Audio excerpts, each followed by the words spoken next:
I want to introduce him, though. He's been an overseer of this church since the very beginning, and we have leaned on him. His company puts out the books, the testimony books that we have. There is Hope and Rescue and all of those books. They're the writers and producer and publisher of those books. We're so thankful. And he's not just an overseer, but he's a friend of the people in this church. He's a personal friend of mine. I lean on him probably way more than he likes, but that's what you get for being an overseer. So yeah, if you guys would just give me a hand in welcoming our friend Darren this morning.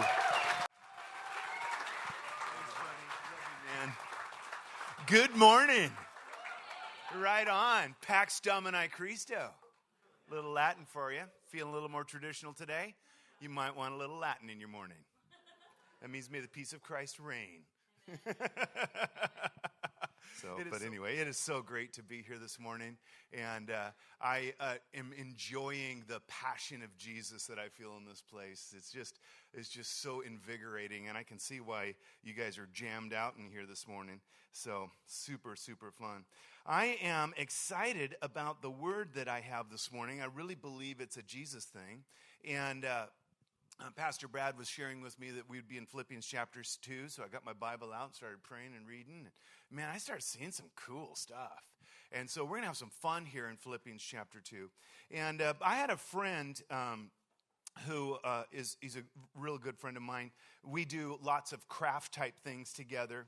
And so I was talking to this friend of mine, and we go back and forth on Marco Polo. Do you know what Marco Polo is, any of you? It's really cool. So we're craft guys, if you look on my Facebook page, I just posted a picture of the coffee table I made for my daughter. It's this big, beautiful live edge slab of big leaf maple, and it has all these voids in it, and I got ground turquoise stone.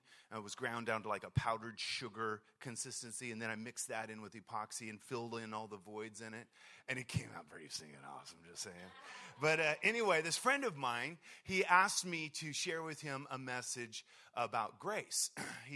I do video messages online, and he says, Darren, I got a request for you, and that is I want you to do a message about grace. And so I thought, yeah, that sounds like fun, because that's like, how this whole thing works is by grace. In fact, the scripture says, for it is by grace that you're saved through faith. Grace is that mysterious engine of Christianity. It's that thing that actually makes it work. It's the secret element. And sadly, the word has been corrupted, and to where we actually say things like, now, shall we say grace over this meal? Which is like, that word that sentence makes no sense whatsoever from a true theological perspective. It makes absolutely zero sense. But all kinds of words get co-opted in Christianity, and their true understanding is lost. For example, the word faith. In our culture today, the word faith doesn't mean faith, it means religion. It's a synonym for the word religion. What's your faith? Well, my faith is Christianity. My faith is Islam. My faith is, Mormonism, or whatever my faith is what they think it is. That has nothing to do with the word faith. The word faith doesn't mean your religion. The word faith is this thing that we do, okay? It is a thing, a noun that we do. And the verb form of the word faith is believe. So I believe, and when I am expressing faith, I'm expressing a thing called faith by believing. That's what that word means. So we're believing, we're trusting.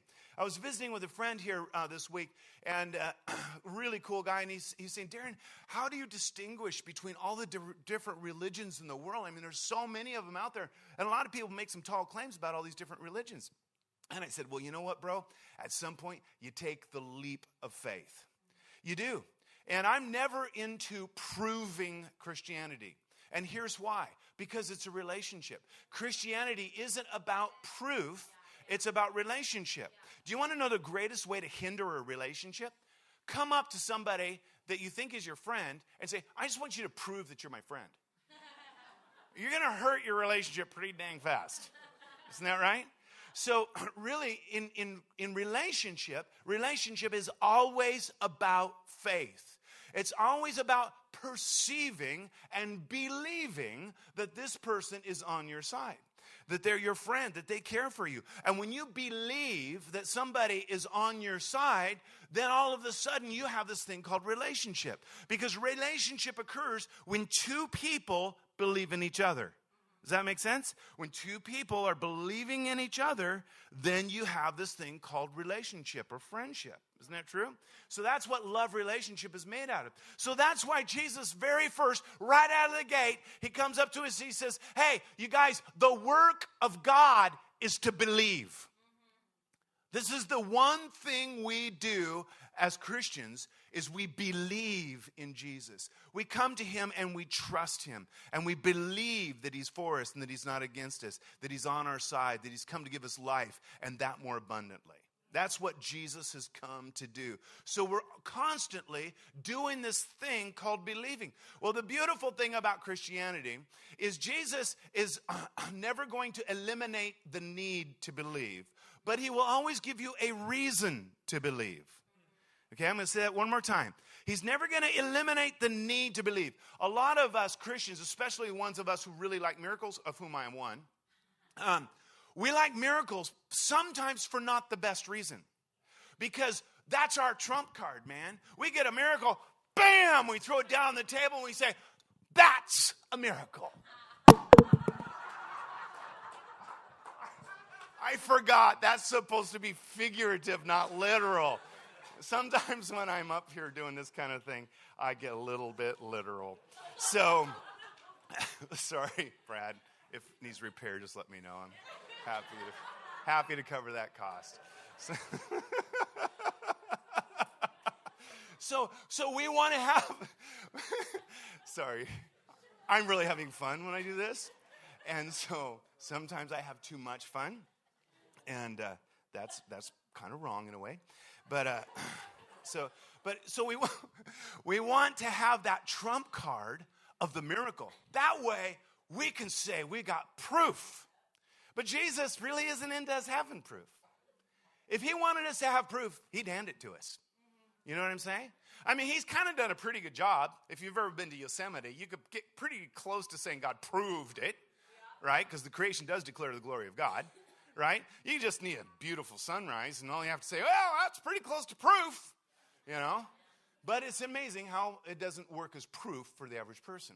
And so Christianity isn't about proof. It's about faith. It's about expressing faith. It's about believing in Jesus because it's about relationship.